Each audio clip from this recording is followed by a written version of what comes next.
बहुत बुरी चीज। एक वक्त अंदर गया ने પછી બહાર નીકળવું મુશ્કેલ। બધા માટે એવું નથી, એક માટે, બધા માટે એવું છે। એક વખત મોબાઈલમાં શરૂ થઈ જાય છે ને પછી નીકળવું મુશ્કેલ વાળું છે। એટલે આપણને એમ થાય કે આપણા દીકરા દીકરીઓને કેવી રીતે આમાંથી બહાર કાઢવા, આપણે નથી નીકળી શકતા। જો શરૂ થયા હોય તો આપણે બહાર નીકળવું મુશ્કેલ। એટલે આના માટેનો આપણે બધાએ ભેગા થઈને કંઈક વિચાર કરવો પડે કે આમાંથી કેવી રીતે આપણે છૂટીએ અને આપણા ભવિષ્યને બી આમાંથી છોડાઈએ। એટલે લિમિટ કોઈ બી રીતે કઈ રીતે નક્કી કરી શકાય એના માટેનો વિચાર કરવો હવે સમય આવી ગયો છે કે આનો સમય। 16મી સી વસ્તી અંદાજની સંખ્યા પ્રસારિત કરવાના આજના કાર્યક્રમમાં આપણી સૌની સાથે મંચ ઉપર ઉપસ્થિત મારા સાથી મંત્રી શ્રી મુળુભાઈ બેરા, મંત્રી શ્રી મુકેશભાઈ પટેલ, રાજ્યના મુખ્ય સચિવ શ્રી પંકજ જોશીજી, અધિક મુખ્ય સચિવ શ્રી એમ કે દાસ, વન અને પર્યાવરણ વિભાગના અગ્ર સચિવ શ્રી સંજીવ કુમાર, અગ્ર મુખ્ય વનરક્ષક અને head of the forest force doctor AP Singh, Jaspal Singh, Shri R K Sugar તથા આમંત્રિત સર્વ મહાનુભાવો, પ્રેસ મીડિયાના મિત્રો, સૌને મારા નમસ્કાર। આપણે સૌ જાણીએ છીએ એમ ઓપરેશન સિંદૂરની જ્વલંત સફળતા માટે યશસ્વી વડાપ્રધાન શ્રી નરેન્દ્રભાઈ મોદી સાહેબ અને ભારતીય સેનાના દરેક જવાનોને ખૂબ ખૂબ અભિનંદન પાઠવું છું। એશિયાભરમાં ભારતની શાન એવા સિંહ એટલે કે શેરની વસ્તી અંદાજના આંકડાનો આજે જાહેર કરવાનો પ્રસંગ છે। આદરણીય મોદી સાહેબે એશિયાટિક લાયન પ્રત્યે આગવો લગાવ, તેમણે આત્મનિર્ભર ભારત માટેની ઇન્ડિજિનિયસ મેન્યુફેક્ચરિંગ ઇકોસિસ્ટમ વિકસાવતા મેક ઇન ઇન્ડિયાનો લોગો પણ આ એશિયાટિક લાયનનો જ રાખ્યો છે। Make in India make for the world માટે આ અભિયાન એક લાયન સ્ટેપ બન્યું છે।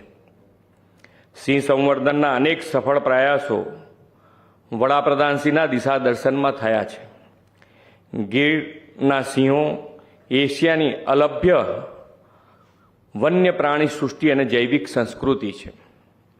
ભૌગોલિક પરિસ્થિતિ અને આબોહવાની દ્રષ્ટિએ જ નહીં પરંતુ વન્ય પ્રાણી સંરક્ષણના રાજ્ય સરકારના કાળજીભર્યા સાતત્યપૂર્ણ અભિગમને કારણે જ ગીરના સિંહોનું સંખ્યાબળ ઉત્તરોત્તર વધતું રહ્યું છે। એ તાજેતરની સિંહ વસ્તી ગણતરીથી પરથી ફલિત થાય છે। પાછલા વર્ષના આંકડાઓ જોઈએ તો 1995માં કરવામાં આવેલી સિંહની વસ્તી ગણતરીમાં 304 જેટલા સિંહ, વર્ષ 2001માં 327, 5માં 359, 10માં 411, 15માં 523, 20માં 674 અને આજે જે આપણે સંખ્યા જાહેર કરી છે એ અંદાજિત 691, એટલે 891 એટલે ખૂબ સારી રીતે જે પ્રમાણે સિંહો વધ્યા છે, સિંહોની સંખ્યા વધતી જાય છે એ પ્રમાણે ખૂબ સારી રીતે આપણી ટીમ આની માવજત કરી રહી છે। ગુજરાતમાં સિંહની વસ્તી ગણતરી તો દાયકાઓથી થતી આવી છે। ઇતિહાસમાં એવું પણ જાણવા મળે છે કે પહેલાં સિંહના પગલાંની છાપ પરથી તેમની ગણતરી થતી। ગુજરાતની અલગ રાજ્ય તરીકેની સ્થાપના પછી વન્ય વિભાગે પહેલીવાર 1963માં સિંહની વસ્તી ગણતરી હાથ ધરી હતી। એમાં સિંહના પગલાંની છાપ અને કલર માર્કિંગનો ઉપયોગ કરવામાં આવ્યો હતો। શ્રી નરેન્દ્રભાઈ મોદી તત્કાલીન મુખ્યમંત્રી તરીકેના કાર્યકાળમાં આ પરંપરાગત પદ્ધતિ બદલીને total count by direct sighting at block સિસ્ટમથી સિંહની ગણતરી શરૂ કરાવી હતી। 2005માં આ પદ્ધતિથી સિંહ ગણના થઈ હતી। 2010માં પહેલીવાર સૌથી વધુ આધુનિક ટેકનોલોજીનો વિનિયોગ, સ્થાનિક લોકોનો અનુભવ, જ્ઞાનનો સહયોગ અને માલધારીઓના અભૂતપૂર્વ ભાવનાત્મક સક્રિય ભાગીદારીથી સિંહોની ગણના કરવામાં આવી। શ્રી નરેન્દ્રભાઈ ટેકનોલોજીના મહત્તમ ઉપયોગથી જે પ્રેરણા આપી છે તે મુજબ પરિવર્તન આપણે સિંહના આવી વસ્તી ગણતરીમાં લાવ્યા છે. આ વખતે રાજ્યમાં 11 જિલ્લામાં 58 તાલુકામાં 35,000 ચોરસ કિલોમીટરના વિસ્તારમાં સિંહ વસ્તી અંદાજની કામગીરી કરવામાં આવી છે. ડેટા રેકોર્ડિંગ માટે ટાઈમિંગ, જીપીએસ લોકેશન, ચિહ્નો, ફોટા, મુવમેન્ટની દિશા સહિતનું નિરીક્ષણ કરવામાં આવ્યું. જીઆઈએસ અને સ્ટેટિસ્ટિકલ સોફ્ટવેરની મદદથી ડેટાનું એકત્રીકરણ, સંકલન, નિષ્કરણ, આલેખન કરવામાં આવ્યું. વડાપ્રધાનશ્રીએ 74માં સ્વાતંત્ર્ય દિવસે લાલ કિલ્લાની પ્રાચીર પરથી સિંહના લાંબા ગાળાના સંરક્ષણ માટે કામ કરવાના સંકલ્પ અને પ્રતિબદ્ધતા સાથે પ્રોજેક્ટ લાયનની જાહેરાત કરી હતી. આ પ્રોજેક્ટમાં સિંહના હેબિટેટ અને વસ્તી પ્રબંધન, વન્ય પ્રાણી આરોગ્ય, માનવ અને પ્રાણી ઘર્ષણ, સ્થાનિક લોકોનો સહકાર, પ્રવાસન વિકાસ, વૈજ્ઞાનિક સંશોધન અને તાલીમ, ઇકો ડેવલપમેન્ટ તેમજ જૈવ વિવિધતાના સંરક્ષણ જેવી બાબતોને આવરી લેવામાં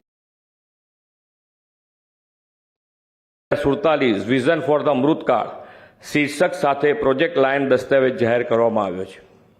વધતી જતી સિંહ વસ્તીના સુચારુ સંચાલનમાં અને સિંહોના રહેઠાણને સુરક્ષિત અને પુનઃસ્થાપિત કરવામાં, રોજગારી સર્જન અને સ્થાનિક સમુદાયની ભાગીદારીમાં વધારો કરવામાં પ્રોજેક્ટ લાયન 2047 મહત્વની ભૂમિકા ભજવશે તેનો પણ આ દસ્તાવેજમાં ઉલ્લેખ કરવામાં આવ્યો છે.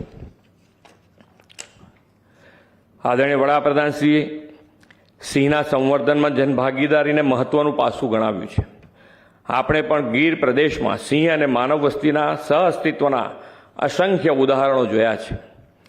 ગીરનું અભિન્ન અંગ એવા સિંહ અને અન્ય વન્ય પ્રાણીઓ જે ગીરના જંગલોમાં વિચરે છે તે વનો અને વનરાજની જાળવણી કરવાની સહિયારી જવાબદારી આપણી જ છે. આપણે સૌ સાથે મળીને સહ અસ્તિત્વના સિદ્ધાંતને વધુ પ્રોત્સાહિત કરીને તે સમયની માગ છે. સૌ સિંહ પ્રેમીઓ અને વન વિભાગના સિંહ સંવર્ધન માટેની પ્રતિબદ્ધતાથી રાજ્યમાં સિંહોની વસ્તીના વધારા માટે સૌ ટીમને ખૂબ ખૂબ અભિનંદન પાઠવીને વિરમું છું. ભારત માતા કી જય. વંદે માતરમ. જય જય ગરવી ગુજરાત.